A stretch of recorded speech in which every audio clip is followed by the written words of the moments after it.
मुस्लिम league ये सिर्फ एक राजनीतिक पार्टी का नाम नहीं है, बल्कि ये वो कट्टरपंथी विचारधारा है जिसने देश का बंटवारा करवाया। और इस विचारधारा के चेहरा थे मोहम्मद अली जिन्ना। यह बड़ा दिलचस्प है कि ये वही जिन्ना है जो किसी जमाने में धर्म और राजनीति को अलग रखने के पक्षधर थे, लेकिन निजी महत्वाकांक्षाओं में वो ऐसे बदले, इस राह पर वो चल पड़े कि आखिरकार उनकी वजह से देश का बंटवारा हो गया। एक ऐसा बंटवारा जिसमें लाखों लोगों की जान गई, करोड़ों लोग बेघर हो गए। और यही नहीं, दुनिया के इतिहास की अगर बात की जाए तो सबसे खूनी तारीख के तौर पर यह दर्ज है।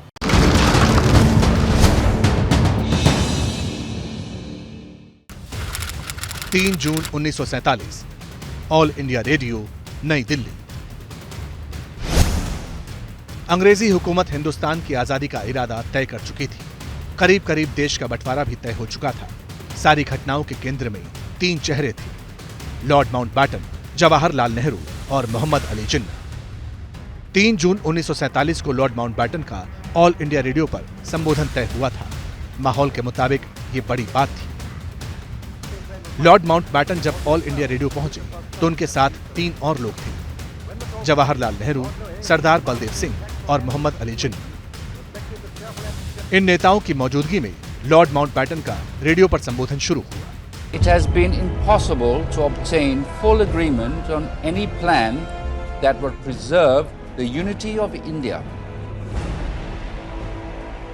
There can be no question of coercing any large areas in which one community has a majority to live against their will under a government in which another community has a majority.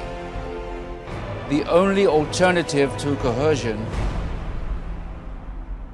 is partition. Viceroy Mountbatten ने ऐलान किया कि आजादी के बाद दो देश बनेंगे, हिंदुस्तान और पाकिस्तान। देश के बंटवारे का माउंटबैटन का ऐलान महज औपचारिकता ही था, क्योंकि जिन्ना के नेतृत्व वाले मुस्लिम लीग की जो राजनीति थी उससे यह साफ हो चुका था कि आजादी के साथ ही मुल्क का बंटवारा होगा। ये बंटवारा बेशक 1947 में हुआ, लेकिन इस बंटवारे की नींव पड़ी थी 30 दिसंबर 1906 में। और इससे एक साल पहले यानी 1905 में हिंदू मुसलमानों की एकता को तोड़ने के लिए अंग्रेजों ने बंगाल का विभाजन किया था। तब देश भर में इस विभाजन का विरोध हो रहा था। ऐसे में ढाका के नवाब सलीमुल्लाह अंग्रेजों के साथ हो गए। सलीमुल्लाह के साथ आने के बाद अंग्रेजों ने बंटवारे वाली अपनी इसी पॉलिटिक्स को आगे बढ़ाना शुरू कर दिया और नतीजे में साल 1906 में बनी मुस्लिम लीग। 30 दिसंबर 1906 को ढाका में 3000 लोगों की मौजूदगी में मुस्लिम लीग की स्थापना हुई। स्थापना के पहले दिन से ही मुस्लिम लीग का एजेंडा क्लियर था: अंग्रेजी हुकूमत से वफादारी और मुसलमानों की सियासत। मुस्लिम लीग के नेताओं का साफ कहना था कि कांग्रेस हिंदुओं की पार्टी है, इसलिए मुसलमानों को मुस्लिम लीग से जुड़ना चाहिए। मुस्लिम लीग के नेता मुसलमानों के लिए अलग निर्वाचन क्षेत्र और मुसलमानों के लिए अलग नौकरी की मांग करते थे। ये वो दौर था जब जिन्ना की सियासत में एंट्री हो रही थी। 1906 में एक तरफ मुस्लिम लीग बनी तो दूसरी ओर जिन्ना दादा भाई नौरोजी के सचिव के तौर पर भारतीय राष्ट्रीय कांग्रेस की बैठक में शामिल हुए। कुछ सालों तक जिन्ना ऊहापोह में रहे और आखिरकार 10 अक्टूबर 1913 को जिन्ना मुस्लिम लीग में शामिल हो गए। सन 1916 में जिन्ना ने पहली बार मुस्लिम लीग के अधिवेशन की अध्यक्षता की। 1920 में जिन्ना ने असहयोग आंदोलन के विरोध में कांग्रेस से इस्तीफा दे दिया। यानी शुरुआत के 7 साल जिन्ना मुस्लिम लीग और कांग्रेस दोनों के सदस्य बने रहे, लेकिन 1920 में जिन्ना ने तय कर लिया था कि अब वो मुस्लिम लीग के सहारे अपनी सियासत को आगे बढ़ाएंगे। मुस्लिम लीग में शामिल होने के बाद जिन्ना का एजेंडा लीग को मजबूत करना और मुसलमानों के एजेंडे को आगे बढ़ाना ही रहा। 1935 तक जिन्ना ने बड़ी संख्या में अपनी पार्टी से मुस्लिम नेताओं को जोड़ लिया। इस बीच जिन्ना मुसलमानों के मुद्दे उठाते रहे और फूट डालो वाले अंग्रेजों के मुद्दे आगे बढ़ते रहे। जिन्ना के बंटवारे वाले एजेंडे में सबसे अहम पड़ाव रहा साल 1940। 23 मार्च 1940, लाहौर, ब्रिटिश इंडिया।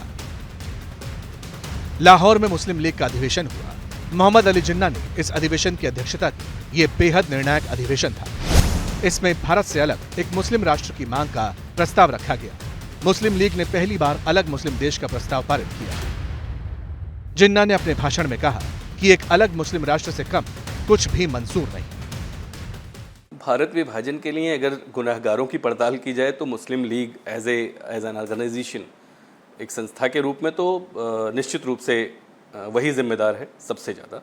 वैसे तो गुनाहगारों की पूरी फहरिस्त है, लेकिन अगर सर्वाधिक किसी के ऊपर उसको डाला जा सकता है उस आरोप को, तो वो मुस्लिम लीग ही है।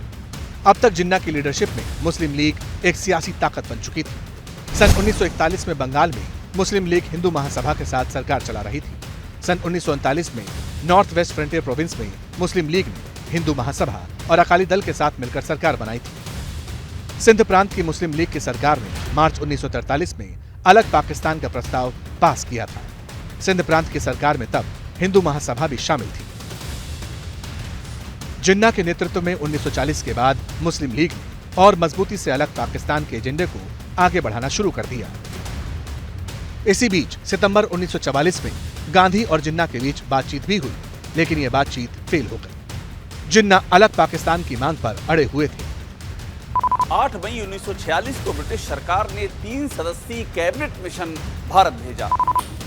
कैबिनेट मिशन को भारतीयों को सत्ता हस्तांतरित करने की अंतिम योजना बनानी थी। कैबिनेट मिशन ने अलग पाकिस्तान की मांग में दिलचस्पी नहीं दिखाई, लिहाजा मुस्लिम लीग ने खुद को कैबिनेट मिशन से अलग कर लिया। 29 जुलाई 1946, जगह बम्बई। जिन्ना ने प्रेस कॉन्फ्रेंस में कहा कि मुस्लिम लीग एक अलग मुल्क पाकिस्तान के लिए संघर्ष की तैयारी कर रही है और अगर मुसलमानों को पाकिस्तान नहीं दिया गया तो वो डायरेक्ट एक्शन को अंजाम देगी। जिन्ना की जिद और बंटवारे वाली सियासत से देश में हालात बिगड़ रहे थे। इस ऐलान के बाद हालात और तेजी से बिगड़ने लगे। 16 अगस्त 1946 को डायरेक्ट एक्शन डे का ऐलान हुआ। वैसे तो जिन्ना ने पूरे देश को डायरेक्ट एक्शन की धमकी दी थी, लेकिन इसका सबसे हिंसक रूप बंगाल में दिखाई दिया। बंगाल में मुस्लिम लीग की सरकार थी और हसन शहीद सुहरावर्दी के हाथ में इस सरकार की कमान थी। 16 अगस्त को जिन्ना के आह्वान पर लाखों लोग पश्चिम बंगाल में लाठी डंडे के साथ में इकट्ठा हुए। ख्वाजा नजीमुद्दीन और सुहरावर्दी के भाषण के बाद भीड़ हिंसक हो गई और खून खराबा शुरू हो गया। 16 से 20 अगस्त तक बंगाल में हिंसा होती रही। सुहरावर्दी की सरकार मूक दर्शक बनी रही। तब के कलकत्ता में ही 72 घंटों में 6000 से ज्यादा लोग मारे गए, हजारों घायल हुए और लगभग 1 लाख लोग बेघर हुए। हिंसा की आग पूर्वी बंगाल की नोआखाली जिले और बिहार तक फैल गई।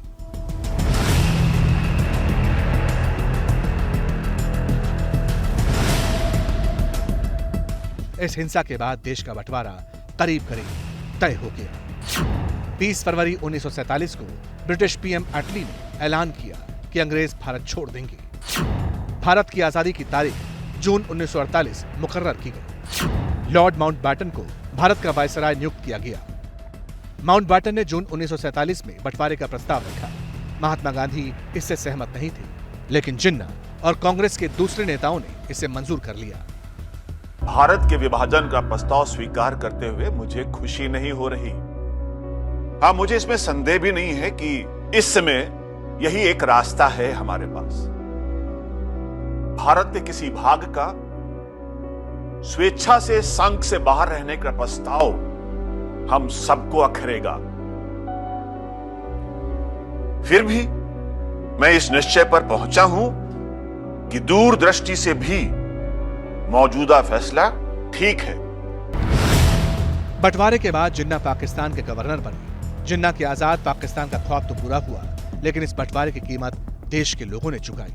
रिपोर्ट्स के मुताबिक करीब 1.25 करोड़ लोग अपना घर बार छोड़कर देश बदलने पर मजबूर हो गए। करीब 10 लाख लोग हिंसा में मारे गए। लाखों लोगों की जान की कीमत पर जो पाकिस्तान बना वो आज भी चल रहा है और उसकी वजह भी जिन्ना है। कांग्रेस और लीग का जो फ़र्क था वो हिंदुस्तान और पाकिस्तान का फ़र्क था, क्योंकि नेहरू साहब ने आके जो रिफॉर्म्स की, जो लैंड रिफॉर्म की, सबसे बड़ी बात है कि redistribution of land was very very necessary. उसमें यह है कि जिसको भी ख़तरा है कि मेरी ज़मीनें छीन ली जाएंगी वो इस तरफ आ जाए। आसान है ना, मैंने ऐलान कर दिया मेरे ग्रुप में आ जाओ, तुम्हारी ज़मीन बचा लूँगा। और वही हुआ कि वो 30-40 ख़ानदान आज तक वही मखदूम, आज तक वही कुरैशी और वही सब चल रहा है। और वडेरा कल्चर को हमने खुद ही प्रमोट किया। हिंदुस्तान में लैंड रिफॉर्म हो गई, वडेरे की ताकत को तोड़ दिया गया। वहाँ जो प्रिंसली स्टेट्स थी, उनके जो बादशाह थे या प्रिंसेस थे, उन्हें कहा गया कि भाई इलेक्शन लड़ो कि साल के इतने पैसे मिलेंगे, आराम से बैठ के खाओ। तो उसका हल ये है, उसका रिजल्ट ये है कि आज तक बलूचिस्तान में चले जाएं, कोई डेमोक्रेसी नहीं है। 11 अगस्त 1947 को दिए अपने भाषण में जिन्ना ने पाकिस्तान में सबको आजादी और समानता की बात कही थी, लेकिन जिन्ना की ये स्पीच महज कागजी साबित हुई। लेकिन आज पाकिस्तान जिस हालत में है उससे साफ है कि जिन्ना का ख्वाब जलकर खाक हो चुका है और वक्त ने साबित कर दिया है कि बंटवारे पर जिन्ना गलत थी। क्या मजबूरी है मेरी, बताइए। मैं अभी आपको बताती हूँ कि मैंने ओए होए होए होए होए, नमकीन के चटकारे लेते हुए टकटकी मार के डिबेट शो को पॉज रिपीट कर कर के देख रहे हैं जोगिंदर जी। इनकी तरह आप भी देखें अपनी फेवरेट डिबेट्स को रिपीट कर और डाउनलोड कीजिए एबीपी लाइव ऐप अपने स्मार्ट टीवी पर।